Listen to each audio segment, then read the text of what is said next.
assim com abertura à verdade, o Deus de Israel. E foi até o profeta Eliseu, o mais expressivo representante de Deus naquele momento. Ele pediu a cura para a sua doença. E Deus lhe atendeu. O profeta lhe disse: vai até o Jordão, lava-te 7 vezes e ficarás curado. Ele foi, lavou-se e ficou curado. E diz o texto que nós ouvimos, não é? A sua pele ficou como de uma criancinha. O mais importante nesta cura não foi tanto a recuperação física que Naamã obteve, mas, sobretudo, a sua conversão ao Deus único e verdadeiro. Todas as curas na Sagrada Escritura têm essa intenção. Podemos perceber que Deus, quando cura, está chamando a pessoa que recebe a graça para algo maior. O que Deus quer curar de verdade é a nossa incredulidade. Esse é o grande mal que nos afeta. Essa é a grave doença que aflige a humanidade, a descrença, a ingratidão para com Deus, o afastamento da graça. Este é o pior de todos os males, porque é um mal que pode conduzir não só à morte do corpo, mas à morte eterna, a condenação que dura para sempre. Por isso Deus, que nos ama, quer sempre nos chamar de novo à conversão. Nesse sentido, o exemplo de Naamã é muito importante para nós. É importante meditar em como este homem que era pagão, no entanto, se converte de maneira tão sincera. Ao receber a cura, ele volta até Eliseu para agradecer a Deus, na pessoa do profeta, e diz essas palavras bonitas, né? Nós ouvimos: agora sei que não existe outro Deus em toda a terra a não ser o Deus de Israel. Na antiguidade era comum a adoração de muitos deuses, né? O politeísmo era muito comum. Se adorava diversos deuses, cada povo adorava o seu Deus. Alguns tinham muitos deuses na sua própria religião. E assim, aqueles que governavam impunham seus deuses, né? No Império Romano, os imperadores impunham os deuses que eles queriam que deveriam ser adorados, até chegar ao absurdo extremo de incluir o próprio imperador como um dos deuses que deveriam ser adorados, né? Mas esta prática foi sendo então purificada. Primeiro no Antigo Testamento, pela revelação do Deus único e verdadeiro, e depois confirmada no Novo Testamento. Naamã era pagão, não tinha dificuldade de transitar entre um Deus e outro, mas a sua conversão a partir desse momento foi sincera, né? Agora reconheço que não existe nenhum outro Deus em toda a terra a não ser o Deus de Israel.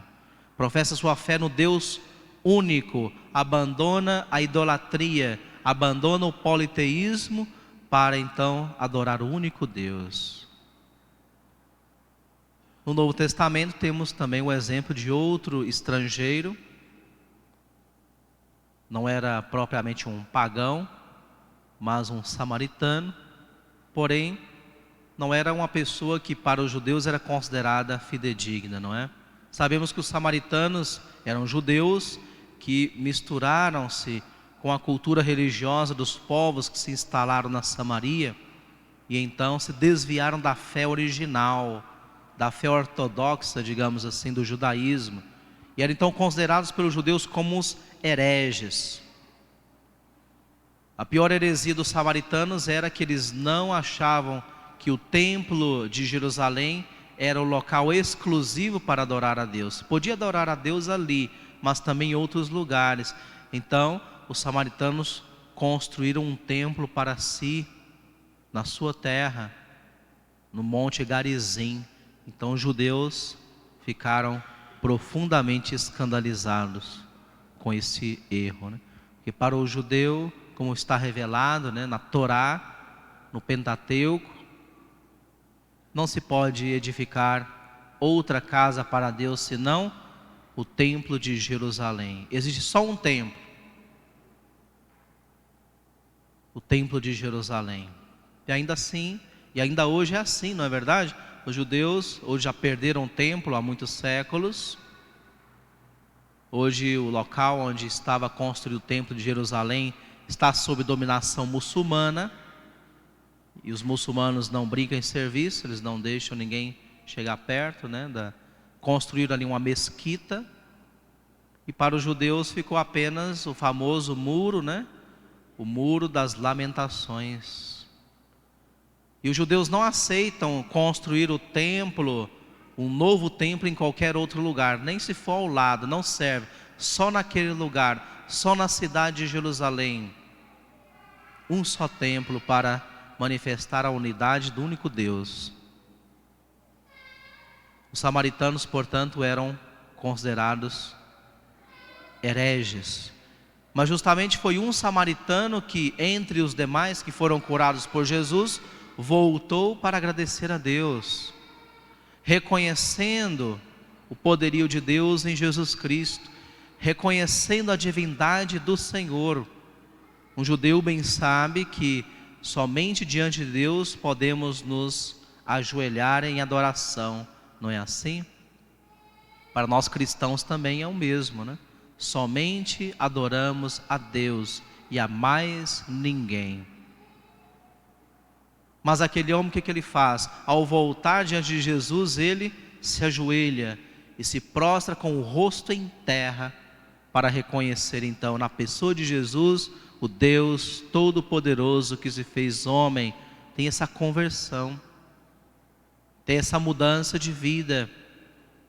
E então são exemplos para nós. Naamã, o samaritano, exemplo de pureza na fé. De uma vez convertidos, não ficam transitando entre falsos deuses. Isso para nós brasileiros é muito importante meditarmos sempre, porque vivemos em um país que é multiconfessional, que existe muita facilidade de miscigenação de religiões, muito sincretismo. Então, nesse sentido, há muitos católicos que vão com toda tranquilidade à missa ao domingo e na segunda vão na macumba e na terça vai na meditação transcendental, né, mergulhar no nirvana, passear pelos espaços cósmicos.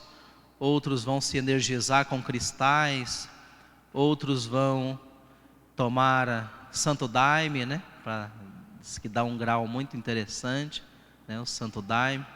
Eu nunca tomei, mas fica a curiosidade, né?